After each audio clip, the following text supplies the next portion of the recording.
वो pressure slow हो रहे थे, ग्लूकोज स्लो हो रही थी, किक पेशेंट था, टायर्ड पेशेंट था, हाइपोटेंशन के साथ था, इसमें सारी चीजें रिवर्स हो जाएंगी तो इजी हो जाएगा. Cushing syndrome has many symptoms including the weight gain and change in appearance and may be undiagnosed for many years. क्या होता है इसमें पेशेंट का वेट गेन होता जाता है. अब डिपेंड्स अपॉन द कॉज, कहाँ पे अंडरलाइन कॉज क्या है इसका. Cushing syndrome का पेशेंट में ग्रेजुअली वेट बढ़ता जाएगा बट दे डोंट नो ये रीजन क्या है underline. Recent studies show that 3 to 5% of the poorly controlled diabetes में है Cushing's के पेशेंट में जो डायबिटीज का कॉज भी 3 to 5% में हमें Cushing's मिला है जब स्टडीज की गई हैं. तो the most common cause Cushing's use of the cortisone containing the drugs such as prednisolone. वो बात जो हमने पीछे डिस्कस की थी कि हम पेशेंट को जब स्टीरॉइड्स देते हैं देन टेपर करते हैं सडनली या सडन स्टॉप करते हैं तो उन पेशेंट्स में पेशेंट एडिशंस के साथ आते हैं. अब यही पेशेंट जो क्रॉनिक यूजर्स हैं, इस्तेमा के हैं, आर्थराइटिस के हैं, जो patient most of the patients हमने देखे क्लिनिक पे 10 इयर्स की हिस्ट्री के साथ आते हैं कि हमने 10 साल से जो है वो स्टीरॉइड्स ली हुई हैं. कोई पेशेंट कहते हैं कि मैंने इंजेक्शंस लगवाए हैं इस दर्द के लिए, कोई कहते हैं कि हमने चावल वाली गोली का इस्तेमाल किया है. तो मीन्स के पेशेंट स्टीरॉइड्स के आपको जो है वो यूज बताते हैं कि हमने इतने ईयर से किया है तो पेशेंट में इतने जो है उसके इफेक्ट्स आ चुके होते हैं. Approximately 10 to 15 per million per year are affected with Cushing's due to the overproduction of the cortisol. ठीक है, पर ईयर हम 10 to 15 मिलियन पीपल देखते हैं जो cortisol की overproduction की वजह से Cushing's के साथ आते हैं. It can be fatal if not correctly diagnosed and treated. ये बहुत ज़्यादा fatal condition हो सकती है. ठीक है, फर्स्टली डायग्नोज हुआ था अमेरिकन न्यूरोसर्जन ने, डॉक्टर हार्वे कुशिंग्स ने किया था, इसीलिए इनका नाम कुशिंग रखा गया है. ठीक, तो this is the picture of the adrenal cortex and pituitary. जो हमने पीछे डिस्कस किया था कि एंट्रियर पिट्यूटरी, पोस्टीरियर पिट्यूटरी और यहाँ पे इंटरमीडिएट लोब जो होता है, यहाँ से मेलानोसाइट्स जो रिलीज होते हैं.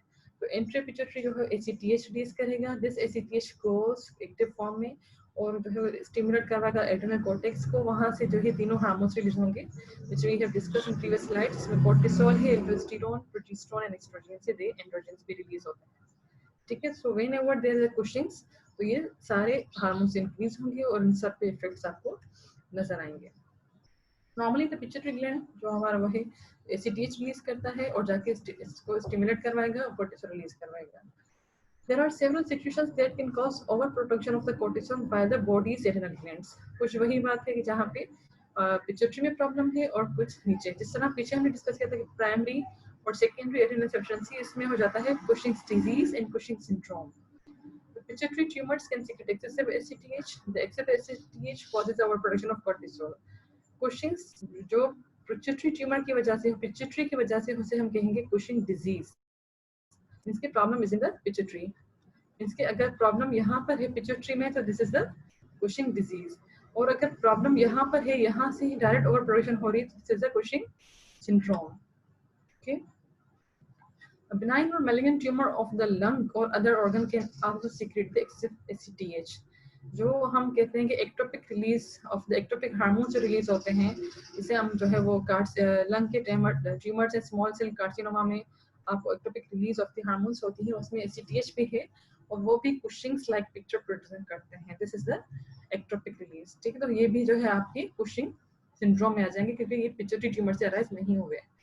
ठीक है, The tumors adrenal glands can secrete too much cortisol by themselves. अगर adrenal gland itself अगर tumorous हो जाए तो उसमें से भी आपको जो है वो ज्यादा cortisol रिलीज होगा. Symptoms क्या होंगे पेशेंट्स में? That is affects every body, every function of the body. जिसमें आपको patient may be not diagnosed properly on the symptoms, but widely different from the patient. इसमें हर patient में आपको different तरह के symptoms मिल सकते हैं. ठीक है, some patients report the rapid changes while others experience a slow onset. इसमें जो सिम्टम्स होंगे वो पेशेंट आएगा वेट गेन के साथ, redistribution of fat to the face, that is moon like face. Patient most of the time आप clinics पे आते हैं मून फेस के साथ, जो आप फेस से ही डायग्नोज कर लेते हैं पेशेंट को. मून फेस होगा, प्लेथोरिक होगा, रेडिश अपीयरेंस होगी, तो you say that is a Cushing's face, moon like face इनको जो है वो पॉपुलर है. अपर बैक पे आपको डिपोजिशन मिलेगी, वो होगा आपका बफेलो हम. The neck and the clavicles पे, ठीक है, thinning of the extremities due to the muscle weakness. इसमें क्या होगा, इसमें भी आपको जो है वो जिस तरह हमें पता था कि कोर्टिसोल इन्वॉल्व होता है protein, fats and carbohydrate metabolism में, तो कुशिंग्स में क्या होगा, जिस तरह ज्यादा कोर्टिसोल बन रहा है तो ज्यादा ग्लूकोज प्रोडक्शन होगी और एनर्जी के लिए जो प्रोड्यूस होंगे आपके प्रोटीन मेटाबॉलाइज होंगे, आपके मसल वेस्टिंग हो जाएगी। तो पेशेंट की अपीयरेंस होती है वो होती है lemon stick appearance. Look at this picture, patient को सेंट्रल ओबेसिटी है, ठीक है, इसकी जो लेग्स हैं, इसकी जो आर्म्स हैं, there is a thinning of the legs in the arms, तो इसे हम कहेंगे लेमन स्टिक अपीयरेंस। यहाँ पे पेशेंट का निकला हुआ बफेलो हम्प, यहाँ पे डिपोजिशन होगी इसकी फेट की। So there is an abdominal weight gain, red, round, moon face, thinning of the extremities, and the buffalo hump यहाँ पे appear होगा। पेशेंट में जो सिम्टम्स होंगे आपको high blood pressure, high sugars, muscle weakness, osteoporosis in the fractures के साथ patient आएंगे। ऑस्टियोपोरोसिस मींस कि जो पेशेंट स्टीरॉयड इंटेक लेते हैं बहुत टाइम तक, आइट्रोजेनिक से हम कहते हैं कुशिंग, वो भी patient most of the time जो है ऑस्टियोपोरोसिस एंड फ्रैक्चर्स के साथ अर्ली प्रेजेंट करते हैं। इन्फेक्शन इनमें बहुत ज्यादा होंगे क्योंकि इसमें ग्लूकोज ज्यादा रिलीज हो रहा है, पेशेंट का इम्यून सिस्टम वीक हो रहा है, तो patient is more prone to the infections again and again. Blood clots बनेंगे, फिशर फीड्स डिफेक्ट्स होंगे, ठीक, इजी ब्रूजिबिलिटी, पेशेंट में ब्रूजेस ज्यादा बनेंगे, जो आप देखेंगे पेशेंट की स्किन थिन होती जाएगी और हल्के से माइनर कट से उसमें ब्रूजेस बनते जाएंगे। Thinning of the skin, poor wound healing, immunity very suppressed, acne, purple striations, hirsutism, female balding and menstrual irregularities. This is because of the जो एंड्रोजेंस हैं वो ज्यादा रिलीज हो रहे हैं, तो ये पेशेंट में मेल अपीयरेंस जो है वो आएंगी। यहाँ पे आप देखेंगे पेशेंट की हेयर डिस्ट्रीब्यूशन बढ़ जाएगी, हिर्सुटिज्म आ जाएगा, ठीक है। Sleep disorders, excessive hunger, excessive thrust, frequent urination, sweating, ये बिकॉज ऑफ इंक्रीज कोर्टिसोल की वजह से हो रहा है। Anxiety, confusion, concentration loss, memory loss, depression, suicidal thoughts तक पेशेंट आ जाएंगे। पैनिक अटैक्स होंगे जब पेशेंट जो है वो कुशिंग बहुत ज्यादा वर्स हो जाएगा, पेशेंट साइकोसिस की तरफ चले जाते हैं, ठीक है। This is a moon face, देखिए यहाँ बिल्कुल मून लाइक फेस बना हुआ है पेशेंट का, कुशिंग वर्ड फेस है, ये प्लेथोरिक है। ये पिक्चर्स आपके एग्जाम में रखी जाती हैं। This is the buffalo hump, ठीक है, यहाँ पे फेट डिपोजिशन हो रही है पेशेंट की, टिपिकल अपीयरेंस, ठीक है। Then the cause Cushing's disease जो पिट्यूटरी से अराइज हो रहा है। पिट्यूटरी एडिनोमा जो आपको मिलते हैं माइक्रो मैक्रो दोनों हो सकते हैं। They are usually small, usually non cancerous tumours which cause hormonal imbalance. There are two type of pituitary tumours, एक नॉन सिक्रेटरी होते हैं, दूसरे सिक्रेटरी ट्यूमर्स होते हैं। The non-secretory can cause problems because of their large size or they prevent normal hormone production. Meaning तो पहले भी discuss किया था क्या होता है जब पिट्यूटरी ट्यूमर्स आपके होते हैं कुछ इतनी लार्ज साइज हो जाती है कि वो जाके दूसरे हार्मोन्स को सप्रेस करते हैं। नॉर्मली एक ट्यूमर बना और जिसने जाके पिट्यूटरी के दूसरे हार्मोन्स को सप्रेस किया और वो हार्मोन रिलीज होना कम हो गए। इन दोस जो ये नॉन सिक्रेटरी हैं, ये खुद सीक्रेट नहीं कर रहे बट ये दूसरों को जाके सप्रेस कर रहे हैं। Secretory tumours produce too much of the particular type of hormone. ये सिक्रेटरी हैं जो अगर इनलार्ज हो गया कोई ऐसा साइज किसी जगह जिसमें से हार्मोन रिलीज हो रहा है ज्यादा अमाउंट में। There are several disorders caused by secretory tumors depend on the type of the hormone the tumor secretes. वही कि किस तरह का जो है वो एडिनोमा है, कौन सी एरिया को इन्वॉल्व किया है जहाँ से कौन सा हार्मोन रिलीज हो रहा है, तो दैट डिपेंड्स। अगर जो है वो उसमें से एसीटीएच ज्यादा रिलीज हो रहा है पिट्यूटरी एडिनोमा से, तो that leads to the Cushing's disease. Pituitary adenomas causing Cushing's account for approximately 80% of the all Cushing cases. They are 5 times more frequent in women. Patient में जो है women's में आपको ज्यादा जो है pituitary adenomas मिलते हैं और Cushing disease के जो 80% causes हैं वो adenomas में आते हैं। Most adenomas causing Cushing's are small, less than 10 mm और बाकी जो है वो small होते हैं। Pituitary adenomas can cause headaches. अच्छा patient really present करते हैं adenomas के headache के साथ आ सकते हैं। Maybe incidental finding मिले आपको adenomas की, maybe आपको जो है patient सिम्टोमेटिक और फिर आप एमआरआई की तरफ जाएं, then you diagnose the adenomas. Then the adrenal tumours, ये था आपके कुशिंग डिजीज का कॉज और ये है कुशिंग सिंड्रोम कि एडिनल से प्रॉब्लम आ रहा है। Adrenal tumours release excessive amount of the cortisol that is independent of the ACTH production. Means कि एडिनल ट्यूमर्स अगर एडिनल में प्रॉब्लम है तो उसे एसीटीएच की स्टिमुलेशन की नीड नहीं है।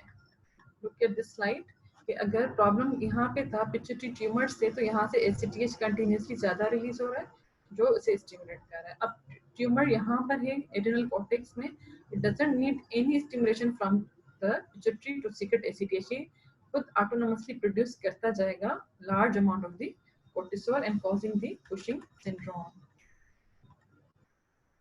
Most adrenal tumors are non-cancerous. Adrenal adenomas and are located only on one adrenal gland. Mostly जो adrenal tumors होते हैं वो एक adrenal gland में होते हैं, unilateral side होते हैं।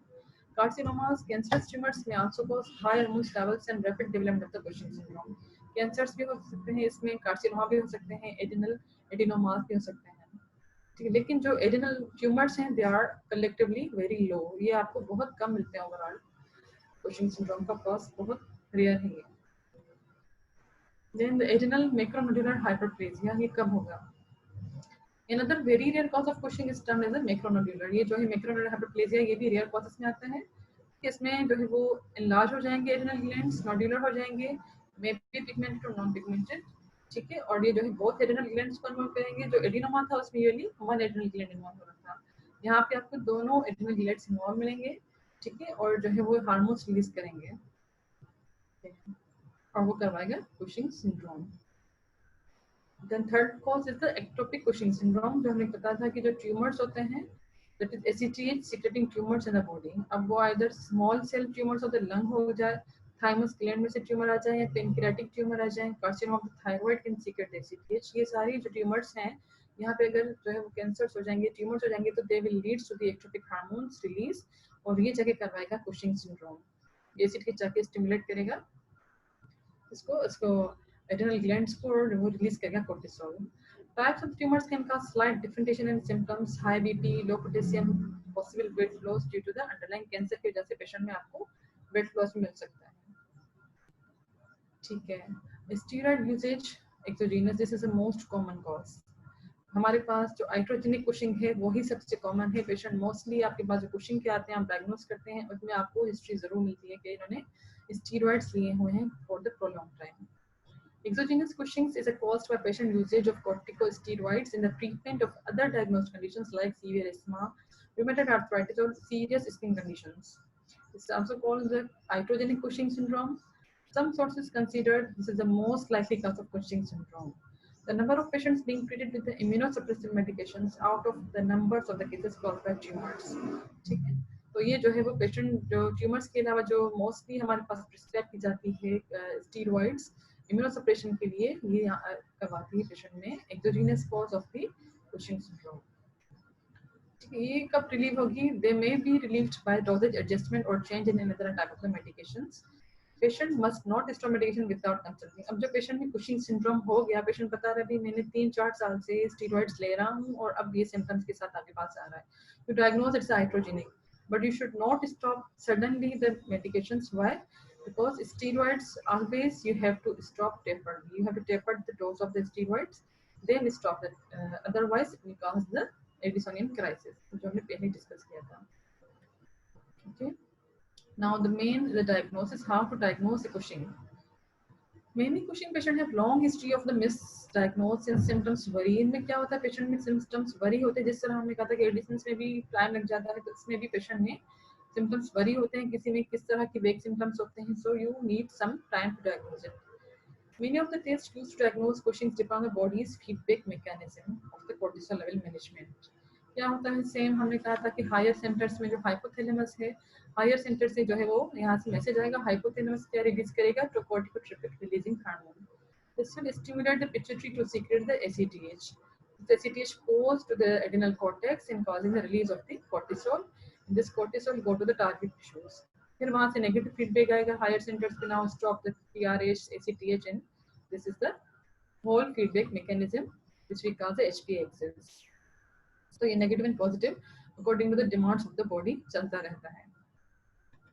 So the first step in diagnosing Cushing is to determine whether patient has high level of cortisol। वही बात जो हमने वहाँ पे की थी कि पेशेंट में सबसे पहले जो बेसलाइन टेस्ट आप करवाएंगे वो करवाएंगे cortisol levels, early morning cortisol, क्योंकि यहाँ पे डायरेक्ट वेरिएशन आती है आपकी cortisol की, अर्ली मॉर्निंग आपके जो है वो हाई लेवल्स में रिलीज होते हैं, ठीक है। तो आपने अर्ली मॉर्निंग करवाया पेशेंट का cortisol levels। The normal diurnal rhythm for cortisol means that cortisol and ACTH levels are the highest in the morning and the lowest at the 11 p.m. to midnight। रात में ये कम होते हैं और morning में high होते हैं। Mild or cyclic cases of the Cushing's can be very difficult to diagnose and repeated testing is very often required। क्या होते हैं, कुछ साइक्लिकल केसेस भी होते हैं, पेशेंट में साइक्लिकल फॉर्म में रिलीज हुई और फिर स्टॉप हो गए, इन लोगों में डायग्नोज करना बहुत मुश्किल हो जाता है, ठीक है। पहले आपने इसका अर्ली मॉर्निंग कोर्टिसोल लेवल करवाया कि आपको जो है वो बढ़ावा मिल गया, यू डायग्नोज के पेशेंट में कुशिंग तो है। नाउ सेकंड स्टेप क्या करना है आपको, Second step is to diagnose Cushing is to determine whether the cortisol production is dependent on ACTH, कि pituitary से आ रहा है या ectopic आ रहा है, और ACTH independent means कि adrenal से आ रहा है. This is termed the differential diagnosis. Means कि अब आप आगे यहाँ पे कि आपको cortisol का बढ़ावा मिल गया. Now आपको diagnose करना है कि problem यहाँ पर है, problem यहाँ पर है, या problem ectopic के कहीं और से आ रहा है. Means कि any ectopic ACTH release. तो उसे diagnose करने के लिए आप क्या करेंगे? This is a chart. Okay ठीक है. अब सबसे पहले आप जो है बेसलाइन टेस्ट कर पाते हैं. ठीक है, इन दोनों इनमें से कोई भी आप एक या दो करवा लें. आपने या तो जो है अर्ली मॉर्निंग कोर्टिसोल लेवल करवाया, फिर जो है उसके बाद आपने क्या करवाना है 24 hour urinary free cortisol levels. 24 hour तक पेशेंट जो है अपना यूरिन कलेक्ट करेगा, उसमें फ्री कोर्टिसोल लेवल देखेंगे. Normally it should be less than 40 to 50 microgram per day. ठीक है, अपर लिमिट्स ऑफ नॉर्मल में be 90 to 100 in some cases में, बट ये आपको रेस्ट मिलेगा 24 आवर्स में. मींस के बॉडी में कोर्टिसोल ज्यादा था तो यूरिन में भी ज्यादा आएगा. ये आपने सेकंड टेस्ट करवाना है. Then go for the 11 PM salivary cortisol levels. ठीक है, रात में आपने पेशेंट का सलेवरी कोर्टिसोल लेवल करवाना है. ठीक है, उसकी वेब्स के अकॉर्डिंग आपको देखना है. Then overnight dexamethasone suppression test.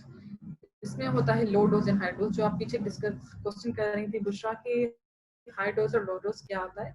इसमें हम देते हैं पेशेंट को इसमें लो डोज होता है 0.5 mg डेक्सामेथासोन टेस्ट. ठीक है, आपने क्या करना है, पेशेंट को रात को आपको दे देना है 11 AM पर इनका जो है वो डेक्सामेथासोन दे देना है. मींस के स्टेरॉइड दिया आपने रात को, फिर आपने सुबह को उठकर इसका कोर्टिसोल लेवल कर सुबह के 9 बजे. ठीक है, ये था ओवरनाइट डेक्सामेथासोन सप्रेशन टेस्ट. इसमें आपने 1 mg दिया सिंपल. ठीक है, और फिर आपने अर्ली मॉर्निंग करवाया. ठीक है, अगर इनमें आपको जो है वो कहीं भी एबनॉर्मलिटीज नजर आ रही है, फिर हम जो है स्पेशलाइज्ड टेस्ट करवाएंगे एंड कंसल्ट करेंगे एंडोक्राइनोलॉजिस्ट को कि क्या टेस्ट करवाना है. ठीक है, पहले आपने अर्ली मॉर्निंग कोर्टिसोल करवाया. सेकंड स्टेप क्या था, आपको सलीबी कोर्टिसोल करवा लें या 24 आवर यूरिनरी कोर्टिसोल करवा लें या ओवरनाइट डेक्सामेथासोन सप्रेशन टेस्ट करवा लें. Then go ahead. ठीक है, ये तीनों टेस्ट उन्होंने पता है कि हमने ये करवा लिए. Then corticotropic releasing hormone stimulation test, वही क्या हमने जो है वो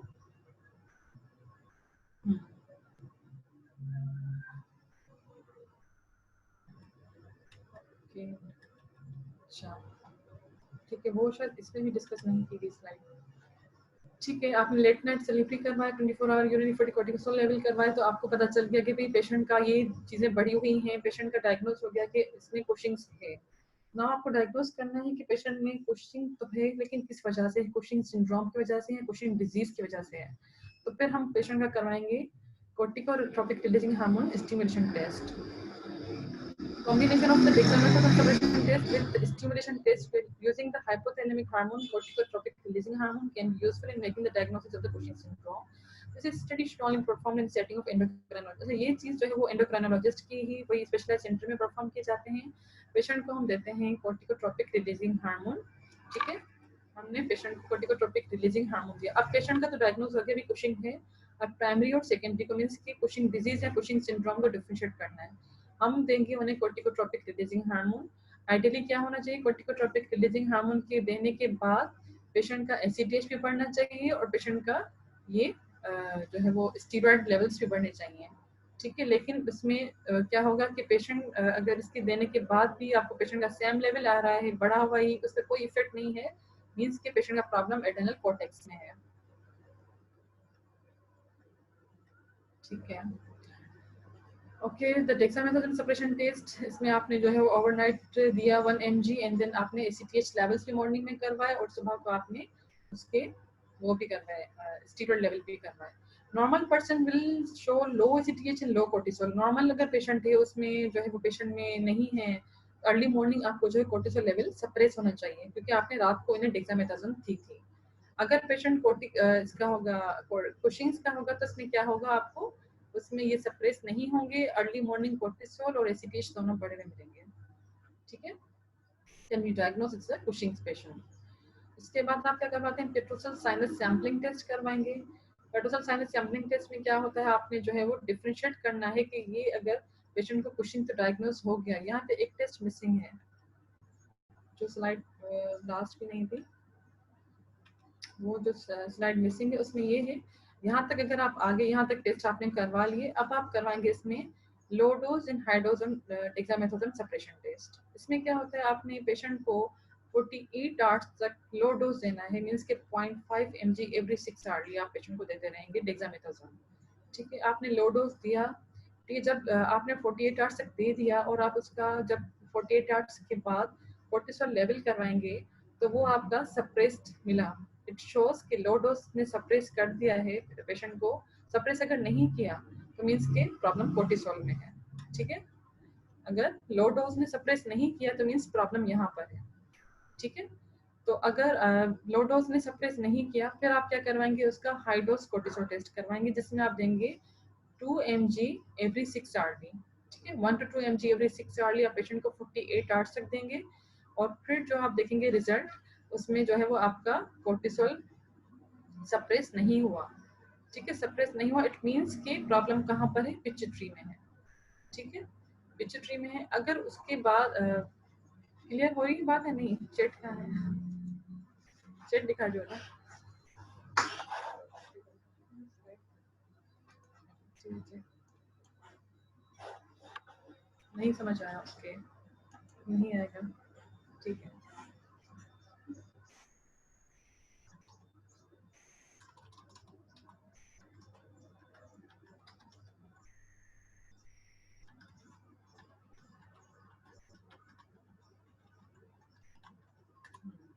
अब क्या होगा, पहले तो आपने कोर्टिसोल लेवल करवा ली, ठीक है, यहाँ तक आप लोग आ गए,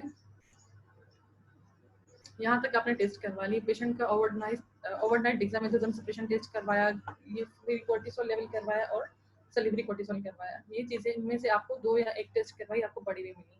अब आपको डायग्नोस करना है कि आइदर ये कुशिंग डिजीज है या कुशिंग सिंड्रोम है।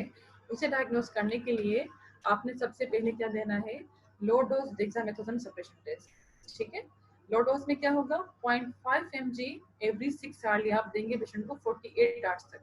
2 दिन तक आपको पेशेंट को देना है 0.5 mg डेक्सामेथासोन।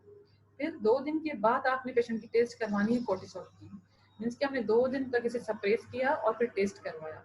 अगर लो डोज के बाद पेशेंट का ये सप्रेस नहीं हुआ, आपका जो है सप्रेस हो गया फॉर सपोज लो डोज पर, और पेशेंट का कोर्टिसोल लेवल नॉर्मल आया, it shows problem is in the adrenal cortex. ठीक है, अगर ये आया तो मीन्स की problem is in the adrenal cortex में है।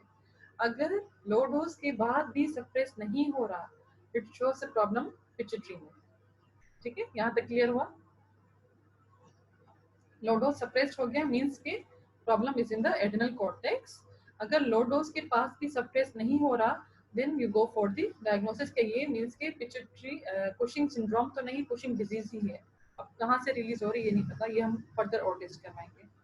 ठीक है, लो डोज में सप्रेस मीन्स एड्रेनल कॉर्टेक्स, अगर नहीं हुआ तो पिट्यूटरी।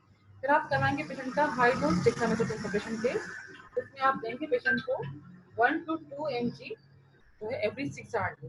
ठीक है, 1 to 2 mg एवरी 6 आवर्ली देंगे। ठीक है, उसके बाद अगर पेशेंट का सप्रेस हो जाता है, it means problem is in the pituitary.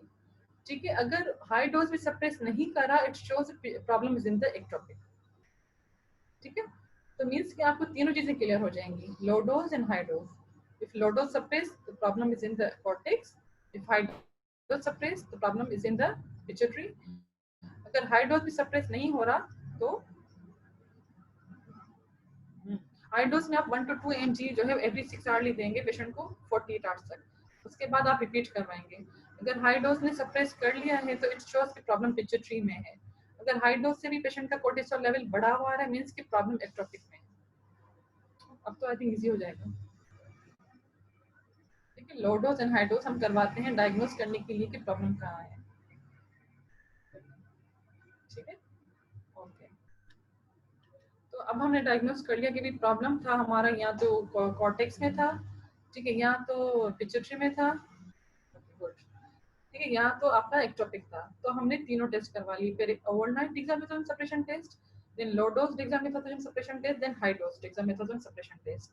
ठीक है, इन द एंड हम जो है वो क्या करवाएंगे, पेट्रोसल साइनस सैंपलिंग करवाएंगे, उसमें हम एसीटीएच लेवल देखेंगे टू कंफर्म और डायग्नोसिस। ये सारे टेस्ट स्पेशलाइज्ड सेंटर में होते हैं, we are just for the theoretical basis हम पढ़ रहे हैं, यू शुड नो, बट ये सारे टेस्ट होते हैं इन द एंडोक्राइनोलॉजिस्ट क्लिनिक्स पर। ठीक है, पेट्रोसल साइनस सैंपलिंग में आपने एसीटीएच लेवल्स देख लिए, if they are raised it shows problem कहाँ पे है, पिट्यूटरी में, कि यहाँ पे एसीटेट ज्यादा रिलीज हो रहा है और ज्यादा जो है वो एसीटेट लेवल्स आपको मिल रहे हैं। ठीक है, then go for the MRI and CT scan pituitary में देखने के लिए कि पिट्यूटरी में कौन सा मास है, मैक्रोएडिनोमा है, माइक्रोएडिनोमा है, ट्यूमर्स हैं, व्हाट आर दे, जो है करवा रहे हैं प्रॉब्लम, तो इन द एंड आप एमआरएन सीटी स्कैन करवाएंगे। ठीक है, so what's the differential diagnosis? Once it is established that cortisol levels are elevated, several tests are used to determine the cause. इसमें हमने ACTH levels करवाए, हमने high dose dexamethasone suppression test करवाया, जो मैंने आपको बताया कि जो पिट्यूटरी से आ रहा है तो वो उसे सप्रेस करेगा। देन होल बॉडी इमेजिंग, अगर आपको पता नहीं चला कि अगर पेशेंट पिट्यूटरी से भी नहीं आ रहा, देन आप पूरी बॉडी की इमेजिंग्स करवाएंगे।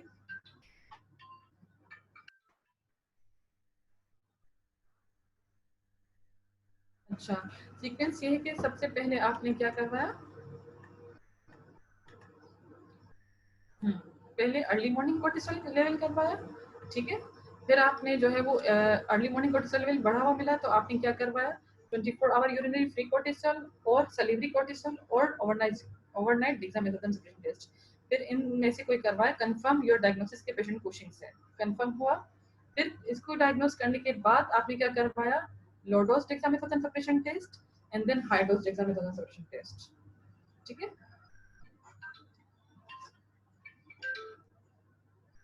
हाँ है ना, एक मिनट क्लास पढ़िए सुनिए। हाँ हाँ हाँ, okay, okay, I'm right here.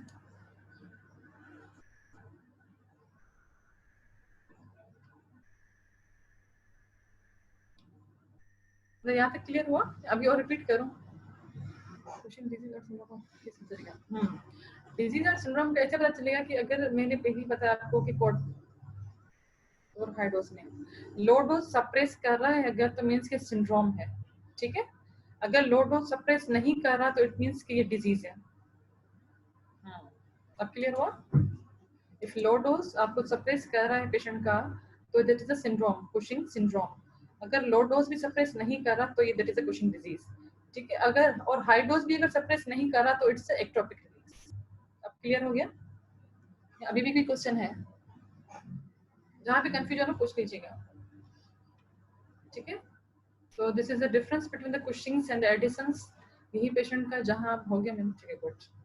ठीक है, द एडिसंस में आपको जो है वो पेशेंट का वेट लॉस हो रहा था, मसल वेस्टिंग हो रही थी, पेशेंट के किक हो रहा था, और जो है वो पेशेंट हाइपोटेंशन हो रही थी, कार्डिक स्मॉल साइज स्मॉल हो रही थी।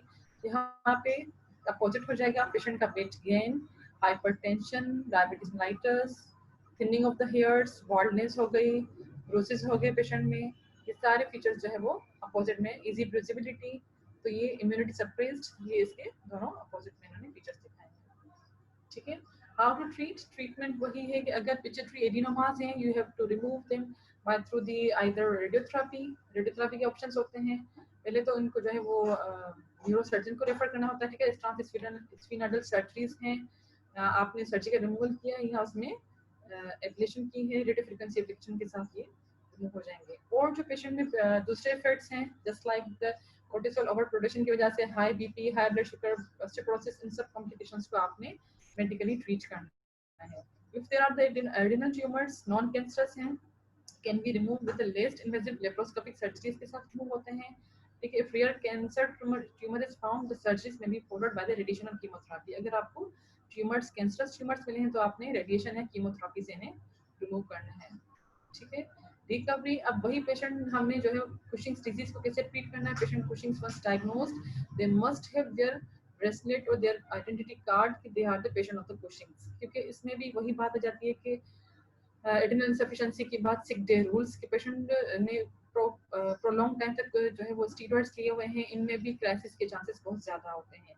ये पेशेंट भी जब भी इनकी जो है वो कोई भी इन्फेक्शन होगा, कहीं भी इनके जो है वो कहीं भी इम्यूनिटी सप्रेस हुई, इन्फेक्शन हुआ तो पेशेंट में अगेन ये क्राइसिस में चले जाएंगे। जब तक हम इन्हें स्टीरॉइड रिप्लेसमेंट नहीं देंगे तब तक ये पेशेंट रिकवर नहीं करेंगे। This is very important for these patient as well. जिस तरह एडिसंस में था, सिमिलरली इन द कुशिंग्स आपको इस बात का ख्याल रखना है, पेशेंट की काउंसलिंग बहुत ज़्यादा करनी है। पेशेंट कुशिंग्स में हैं अभी, तो उन्हें आपने टेपर ऑफ करके प्रॉपरली डायग्नोज करके जो है फिर ट्रीटमेंट एंड करनी है। इस तरह सडन ड्रॉप नहीं करनी, ठीक है, the end. Okay,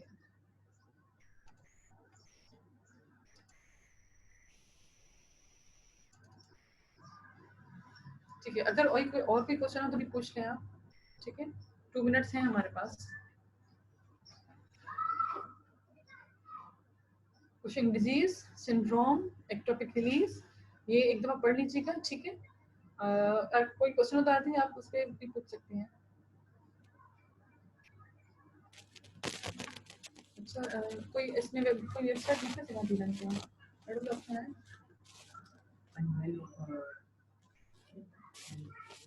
no question, okay, thank you.